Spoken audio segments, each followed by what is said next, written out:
আটলান্টায় যা ঘটল তার রক্তক্ষরণ ঘটিয়েছে ব্রিটিশদের মনে, আর সে রক্তক্ষরণের পরিমাণ বোঝা যাচ্ছে ইংলিশ সংবাদপত্রগুলোর শিরোনাম দেখে।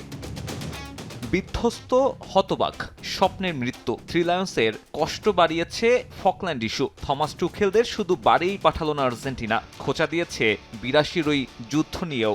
ম্যাচ শেষে রাজনৈতিক ব্যানার নিয়ে মাঠ প্রদক্ষিণ করেছেন লওতারো লিজান্দ্রোরা, আর তাতে বেশ ক্ষেপেছে ব্রিটিশরা। দেশটার বাণিজ্য মন্ত্রী পিটার কাল দাবি করেছেন সুষ্ঠু তদন্তের। এমন আচরণ একেবারেই অগ্রহণযোগ্য। ফুটবলের সাথে রাজনীতি মেশানো যাবে না। আসলে এটাই ফুটবল বিশ্বকাপের অন্যতম প্রধান নীতি। এখন এটা ফিফার ব্যাপার। আমি আশা করব ফিফা এ বিষয়ে গুরুত্ব দিয়ে পূর্ণ তদন্ত করবে।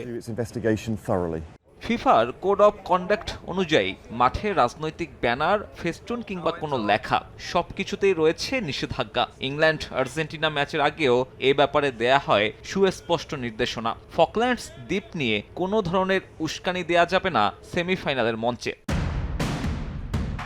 তবে এত কড়াকড়ির পরেও ওই ব্যানার কিভাবে আলবিসেলেস্তেদের হাতে পৌঁছালো সেটাই এখন বড় প্রশ্ন। আর এমন কর্মকাণ্ডে বড় শাস্তির মুখে পড়তে যাচ্ছে আকাশী নীল শিবিরের ফুটবলাররা। রাজনৈতিক উস্কানির কারণে ২০১২ সালে নিষিদ্ধ হয়েছিল দক্ষিণ কোরিয়ান ফুটবলার। ২০১৮ বিশ্বকাপে আর্থিক জরিমানা করা হয় সুইজারল্যান্ডের ফুটবলারদের। এবারের বিশ্বকাপে মিশরের কোচের বিরুদ্ধেও আছে একই ধরনের অভিযোগ। অস্ট্রেলিয়াকে হারানোর পর তার হাতে ছিল ফিলিস্তিনের পতাকা। অবশ্য এখনও হাসাম হোসেনের সে ইস্যুর নিষ্পত্তি ঘটেনি। আর্জেন্টাইনদের বিরুদ্ধেও তদন্ত শুরু হলে বিশ্বকাপ ফাইনালের আগে শাস্তি প্রয়োগের সম্ভাবনা ক্ষীণ। রাজনৈতিক বার্তার কারণে সাধারণত $৫ থেকে $২০,০০০ পর্যন্ত আর্থিক জরিমানা করে ফুটবলের নিয়ন্ত্রণকারী সংস্থা ফিফা। সাব্বির মিথুন, সময় সংবাদ।